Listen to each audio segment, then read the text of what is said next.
Hey, welcome to Week 8 Cavalier Insider pregame show. Andrew Packer, joined by Jerry Ratcliffe as we count down the kickoff. Virginia taking on North Carolina. It's homecoming at Scott Stadium on Saturday. Kickoff is at 12:30 between the Cavaliers coming in at 4-3, 2-1 in the ACC. North Carolina at 3-4 and 1-2 in the league. And before we get into that matchup, Hootie, we can dive into what happened last week in Durham, Wallace Wade Stadium. You and I finally had a disagreement on the score. Yep. I said, and you were right. I said that the Dukies would come through. I think 20-17, so I was pretty close. Final score being 20-13. But my thing was that I didn't think I had to see it first. Virginia winning on the road, not necessarily in a hostile environment, but just winning on the road in the league against the defending league champion. Played decent enough to do it, but in the end, Duke. A veteran team, a team that's been there before, did it last year, comes through with one. Had a turnover early on, which Virginia never got. It was +1 in turnover margin, the Blue Devils were. And number two, when it mattered most, Duke had a big drive, and Virginia had, I think, 3 drives when the score was 13-13 and could not produce any points. Did not score any points after scoring early in that third quarter and just got basically bogged down. And Duke had that one drive. Anthony Boone keeps a 23-yarder on a zone read, sets up the winning score, and that was it. Yeah, you're exactly right. I picked them to win 23-20. I thought that Virginia's defense would be able to handle that offense, but I was wrong. Duke's offense is really well engineered. Boone does a good job. I think their coaching staff nobody does it any better than they do. They are just really smart coaches, and they schemed up Virginia's defense and kind of took away their strengths. They had the short passes. They were able to run the ball effectively, and I was talking to Mike Archer a few moments ago, and he was talking about how tough it is when Duke would gain 6 or 7 yards on first down, because second down is really tough to defend, and that's how they were able to sustain those 2 scoring drives they had against Virginia. And Virginia's offense, as you and I were talking about earlier, they just can't seem to generate enough on their own without getting some help from the defense. Yeah, it's a Virginia offense that has scored, I believe, 62 points off 19 takeaways this year. Again, on Saturday against Duke, there were no takeaways. I think it was only the second time in John Tanuna's tenure as Virginia's defensive coordinator, which has lasted 19 games now, in which there was not a sack or a turnover in a game. This was his reputation coming in. Last year it produced 21 takeaways. This year it's produced 19, but down in Durham it was nothing. And I think, as you talked about, Duke, the scheme was just perfect. Quick drops, ball was out of Anthony Boone's hands, an experienced quarterback in Anthony Boone that knew how to do it, and just completely it rattled him. And you didn't even see many tip passes. I mean, I think Anthony Boone, that experience factor as well, as Anthony Boone knew where to put the ball. It's tough to throw at Virginia when you got Eli Harold over here and Max Vallis over here. You're talking 6'4" and 6'4", 6'4" and 6'5", I should say. That's tough to do sometimes, and he was able to kind of keep them off, and they just had a perfect scheme to beat Virginia's beat Virginia's defense. On the flip side, without that help from that Virginia defense, the UVA offense did sputter. Matt Johns, again, started to kind of become routine. Speculation all week. Will Grayson Lambert play? He was not on the injury report this time. Basically, from what we've gathered, that basically they thought that Johns was better in practice. They felt more comfortable with him. He had led them to 2 wins against Kent State and against Pitt previously. They put him in. Matt Johns, he throws for a career high, 325 yards. But you go back and look at it and you think, man, there were just so many more opportunities out there that he missed. Yeah, he confessed that a few times on some of those, he had receivers open on deep routes and clearly behind the defensive backs. And the Duke pass rush got to him just enough to make him put a little extra on it, which made him overthrow the receivers. So the protection, even though I don't think he got sacked but, once or maybe not at all. No sacks, and no interceptions. He still had to scramble a little bit to make things happen. And as we were talking earlier, I'd like to see him run the ball a little bit more and try to loosen up the pass coverage and get some of those guys that are stuffed in the box maybe to back off a little bit, which I think would help open up the passing game and the running game. I've noticed that being a lifelong 49ers fan, I've seen that happen so much with Steve Young and now Colin Kaepernick, is when a lot of defenses have crowded those guys over the years. When they take off a few times, it seems to loosen things up. And I think it would do the same thing for Virginia if Johns can take advantage of his running ability. Yeah, I think that's one thing that fans liked about Matt Johns early on this season when he kind of came out of nowhere against UCLA, when he played against Richmond, when he played against he had that kind of that ad-libbing nature to it. You saw it in Pittsburgh. I thought he had some pretty good runs. Yes. He's not real fluid. It's not real graceful. It's not a pretty run. But at the end of the day, he's got long strides. He's a long kid. And at the end of the day, it's a 7-8 yard run. And you're right, though. I felt he was a little hesitant to doing that. Speaking of running, I thought the game plan was interesting. Coach London talked about that they thought they could expose Duke's DBs a little bit, so they threw it a little more. But, on the flip side of that, you still got Kevin Parks back there that 2 weeks earlier against Pitt in the previous game, he gave it to him like 29 times, goes for almost $170. Against Duke, the production was good, 75 yards, only 16 carries. The balance was something I question. I mean, you had 47 passes, 31 runs. To me, I don't know if you agree, I think this offense is still kind of struggling to find an identity. Why not go back to your most reliable guy in Kevin Parks? I mean, to me, I think this is a guy that should be getting 20 carries a game. I agree. I think he's the kind of guy that he has to get a rhythm. Yeah. And the more he carries it, the better he gets, the stronger he gets, the more comfortable he gets, and the more the defense gets worn down. And the reports I got from some of my friends out in the coaching world was that Duke was a little soft up the middle, and I don't think Virginia exploited that as much as they should have. Well, because of all that, the Cavaliers fall 20-13, a fourth quarter score. Did them in, and with that, now they get clumped up in a first-place tie in the ACC Coastal. Had a great chance to take a commanding lead in that division to be 3-0 after 3 games. But nonetheless, that kind of turns the page to what amounts to basically a must-win game on Saturday against North Carolina. We'll dive into that matchup after this. All right, welcome to part 2 of the Cavalier Insider pregame show. Andrew Ramspacker and Jerry Ratcliffe as we count down to UVA and North Carolina. Kickoff 12:30 on Saturday at Scott Stadium. And we touched on that Duke game in the first segment, something that Virginia admitted to, a huge missed opportunity on the road against the defending Coastal Division champs. Had plenty of opportunities to take a lead in that one, to come through with a win. Ends up losing by a touchdown, 20-13.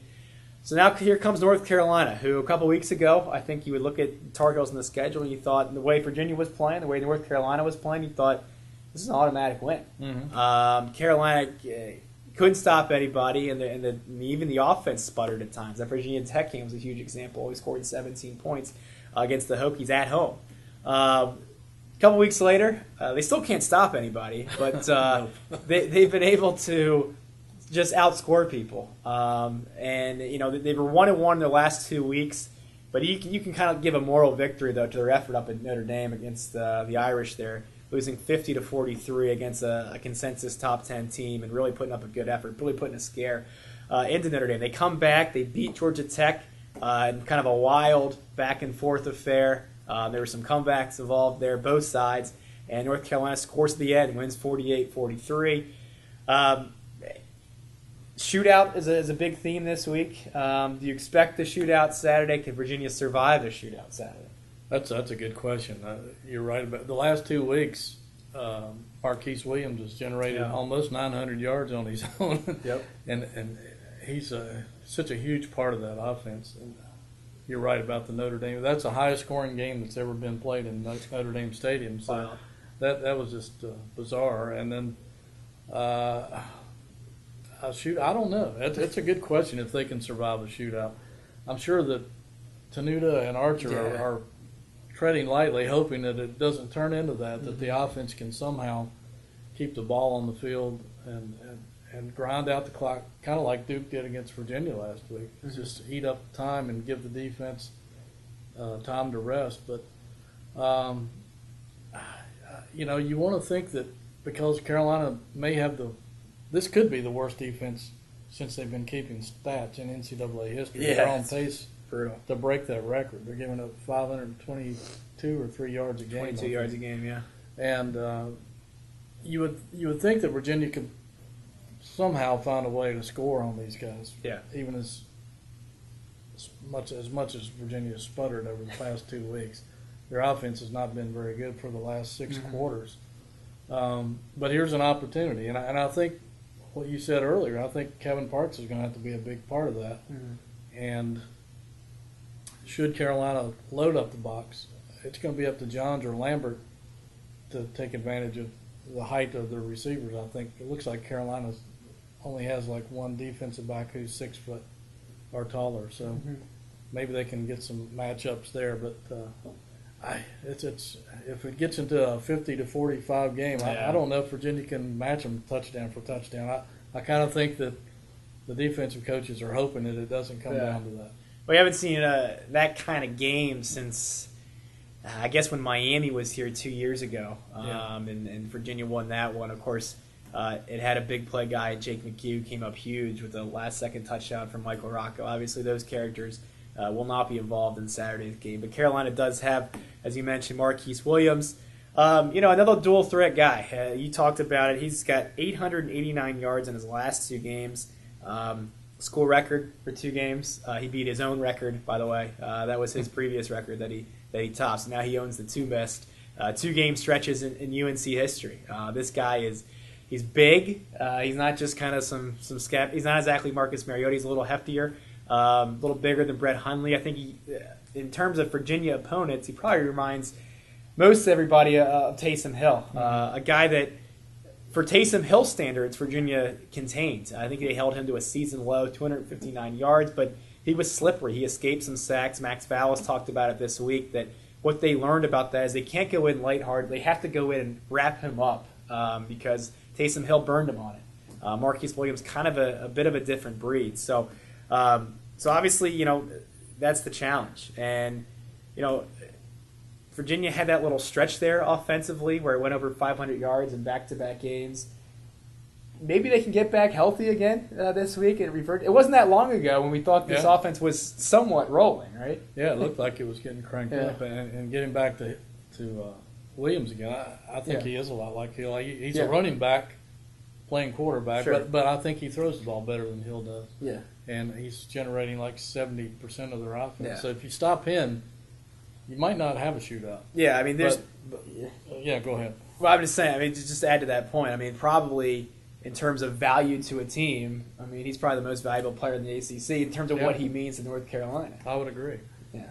But I also agree that a couple of weeks ago we thought Virginia's offense was turning around and becoming that kind of a reliable machine that they could count on, and now all of a sudden they're coughing and sputtering all over the place and can't seem to get out of their own way.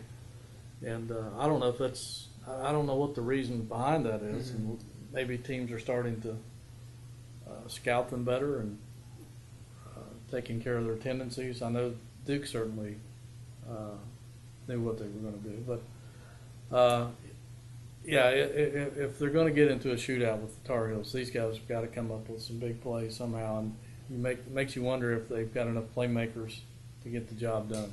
Yeah, you talk about when Virginia's offense was rolling. I think back to that second half against Kent State, about 3-4 weeks ago now, and I think they went off for like 305 yards in the last 2 quarters.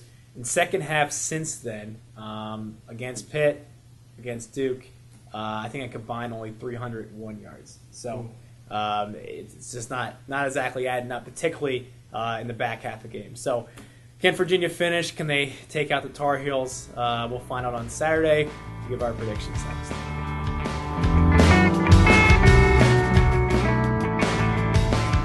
All right, prediction time here. Cavalier Insider Preview. I'm showing Andrew Packer and Jerry Ratcliffe as we end this portion. Virginia taking on North Carolina, 8th game of the season for the Cavaliers, and really the most important game of the season. You look ahead in the schedule after Saturday, back-to-back road trips in Atlanta and Tallahassee, which are certainly no gimmies, which makes Saturday almost a must-win. I mean, if these guys want to get bowl eligible, you look at the schedule, you got to think the two most favorable options are Saturday against North Carolina, and then November 22nd, home against Miami. Other than that, it's road trips. Talked about Georgia Tech, Florida State, also going to Virginia Tech. Toward the end of the year, Hokies obviously vulnerable, not exactly a dominant Virginia Tech team this year, but then again, there's that whole thing where Virginia can't beat the Hokies. It's been 10 straight years since it's happened. So, long story short, they got to win Saturday. I think they do, barely. I think this offense has plenty of issues. I don't know if this offense has as many issues as North Carolina's defense has issues. And I think because of that, Steve Fairchild, give him credit. I think he's tried his best with what he has. He's been creative a little bit. He'll scheme up something here, maybe get Kevin Parks back involved to kind of grind off the clock a little bit, get Marquise Williams off the field, as you were talking about earlier. And I think Virginia scores just enough. I think they'll win this one like 37-31.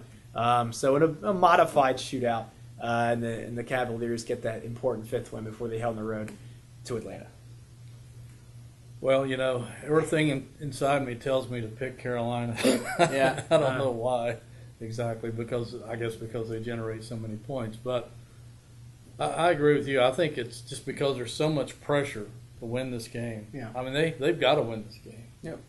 I don't think they're going to go to a bowl game, even if it's a bad bowl game, still a bowl game. I don't think they get there unless they win Saturday. Mm-hmm. And I think there's just so much pressure, and hopefully there'll be some fans in the stadium since it's homecoming to give them a little support. But I think it's going to be a blowout shootout. Mm-hmm. Blowout shootout. Not a blowout, just a shootout. Pardon my slip of tongue there. But I don't think Virginia's going to be able to completely shut Marquise Williams down. Right. I don't think Carolina can shut Virginia down.